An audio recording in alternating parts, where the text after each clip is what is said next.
ज्ञान the treasure में आपका स्वागत है। चाणक्य ने अपनी चाणक्य नीति में लिखा है कि समझदार पुरुष को हमेशा मालूम होते हैं 6 प्रश्नों का जवाब, और उनके जो खास लक्षण हैं वो चाणक्य जी ने बताया है।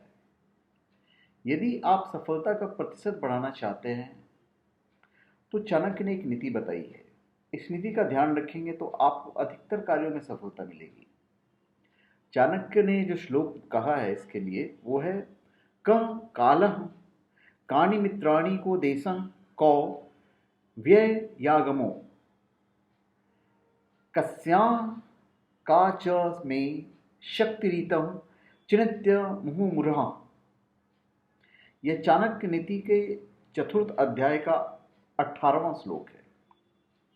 इस श्लोक में चाणक्य ने बताया कि हमें कार्यों में सफलता पाने के लिए किन 6 बातों का जवाब हमेशा मालूम होना चाहिए। आमतौर पर समझदार व्यक्ति इन 6 बातों का ध्यान में रखकर ही काम करते हैं, और ये जो 6 बातें हैं वो एक समझदार पुरुष के लक्षण हैं। पहली चीज, यह समय कैसा है। चाणक्य कहते हैं कि वही व्यक्ति समझदार और सफल है जो ये जानता है कि वर्तमान समय कैसा है, अभी सुख के दिन है या दुख के। इसी के आधार पर वो काम करता है। सुख में अच्छे कार्य करते रहना चाहिए, और यदि दुख में अच्छे कामों के साथ धैर्य बनाए रखना चाहिए। तो दुख में काम तो करो पर धैर्य बनाए रखो। फिर दूसरी चीज, हमारे मित्र कौन कौन है ये जानना बहुत जरूरी है। हमें यह मालूम होना चाहिए कि हमारे सच्चे मित्र कौन कौन हैं और मित्रों के वेश में शत्रु कौन कौन है। शत्रुओं को तो हम जानते हैं, उनसे बचते हुए ही काम करते हैं, लेकिन मित्रों के वेश में छिपे शत्रु को पहचानना बड़ा जरूरी है। शत्रु को अगर नहीं पहचानेंगे तो फिर असफलता मिलने के जो चांस होते हैं वो बहुत जरूरी होती है, मतलब दोस्त के रूप में छिपे हुए शत्रु। दूसरा, ये देश कैसा है। ये देश कैसा है यानी जहां हम काम करते हैं वह स्थान, शहर और वहां के हालात कैसे हैं। कार्यस्थल पर काम करने वाले लोग कैसे हैं। इन बातों का ध्यान रखते हुए काम करेंगे तो असफल होने की जो संभावनाएं हैं, जो प्रतिशत है असफल होने का, वो काफी कम हो जाएगा। फिर हमारी जो इनकम है और आउटगोइंग है, मतलब हमारी आय और व्यय, इसकी सही जानकारी होना बहुत जरूरी है। समझदार इंसान अपनी आय और व्यय की सही जानकारी रखता है। व्यक्ति को आय देखकर ही व्यय करना चाहिए। जो लोग आय से अधिक खर्च करते हैं वे परेशानियों में अवश्य फंसते हैं। तो धन संबंधी सुख पाने के लिए कभी भी आय से अधिक व्यय नहीं करना चाहिए। फिर यह हमेशा ध्यान रखना चाहिए कि मैं किसके अधीन हूं। हमें इस बात का ध्यान रखना चाहिए कि हमारा प्रबंधक, कंपनी, संस्थान या बॉस हमसे क्या चाहता है।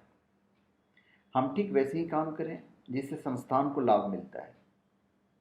यदि संस्थान को लाभ होगा तो कर्मचारी को भी लाभ होगा, और अगर लाभ होगा और हम लोग इस तरह से काम करेंगे तो लाभ मिलने की संभावनाएं बढ़ जाती है।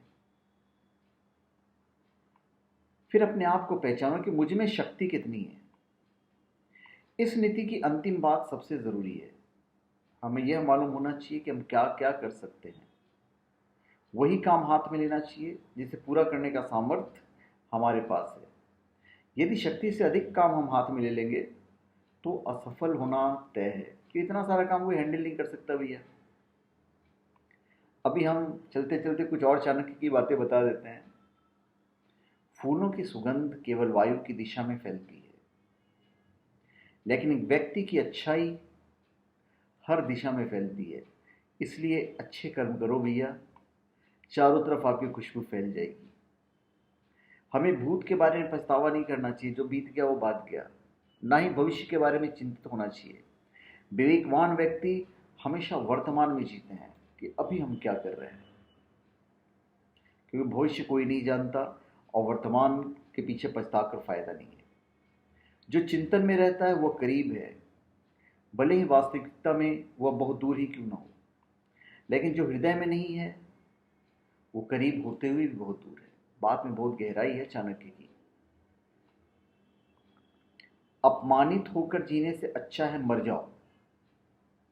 मृत्यु तो बस एक क्षण की दुख देती है, लेकिन अपमान हर दिन जीवन में दुख लाता है।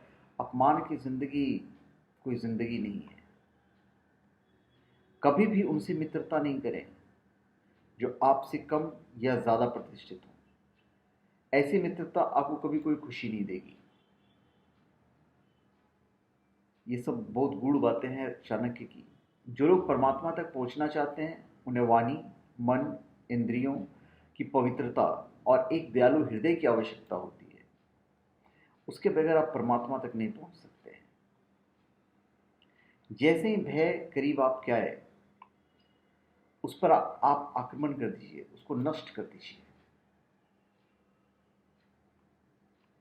शिक्षा सबसे अच्छा मित्र है।